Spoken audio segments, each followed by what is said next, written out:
Hi guys, from Chiang Mai. We came here today. It's 31st of December, so we are going to the old city, to Tapaya Gate, to see the lanterns going to the skies and also some fireworks, some live music. It's looking nice here in Chiang Mai. It's not like Bangkok, like very rush city. Vibe here in Chiang Mai is very similar to Bali. So we are just going to the old city, to Tapaya Gate, to see the lanterns, so see you there.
Guys, right now we are in Chiang Mai. This is Wat Prasin Temple.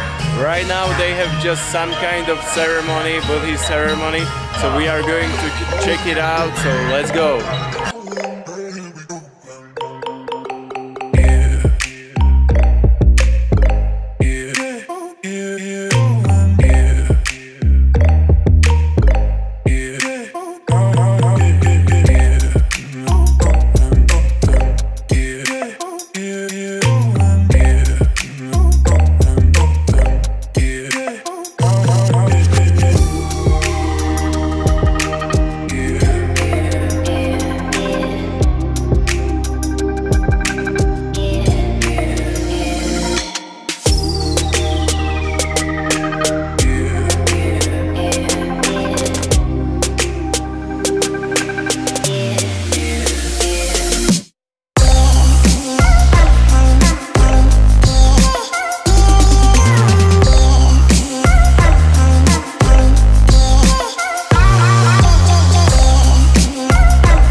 Hi guys, so right now we are in Wat Chang Man in Chiang Mai, and we are just enjoying the beauties of the temples and of the buildings here. It's very nice.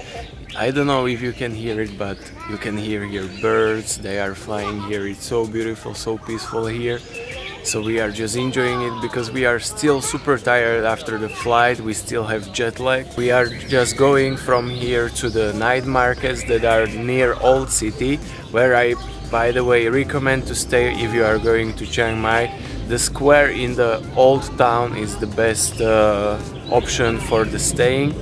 And we are going there to enjoy some street food, some shopping, because you can find there very cheap food and very good food and cheap shopping options. If you want to buy some souvenirs, I recommend to go to Night Bazaar, but it's opening from 7 p.m. And also guys, don't forget, I just launched my course How to Edit Travel Videos and Travel Vlogs, and I want to offer you 20% discount on my course. The discount code, you can see it here, and you can order it through the website right here. You can have this discount code 20% until the end of January. So make sure to visit the website, check out my course, and let me know how you like it. So we are going to Night Bazaar, so see you there. We just came to night markets in Chiang Mai, and this is it. We have here many street food markets, some shops with the clothes and with the souvenirs. So we are going to find some pad thai or something like this, or khao soi, because I heard many recommendations about this food. So let's go to it.